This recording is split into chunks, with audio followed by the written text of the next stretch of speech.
يا الله يا كريم يا عظيم يا غفور يا شكور يا ودود.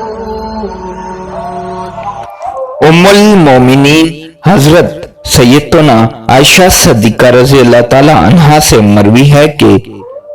حضور نبی اکرم صلی اللہ علیہ وآلہ وسلم نے فرمایا، جو کوئی فوت ہو جائے اور اس کے ذمہ روزے باقی ہوں تو اس کا ولی اس کی طرف سے وہ روزے رکھے۔ اور ایک روایت میں حضرت عبداللہ بن عباس رضی اللہ تعالی عنہ سے مروی ہے کہ آپ صلی اللہ علیہ وآلہ وسلم نے فرمایا، اگر اس فوت ہونے والے پر کسی نظر کا پورا کرنا باقی ہو جو اس نے مانی تھی تو اسے اس کی طرف سے اس کا ولی پوری کرے۔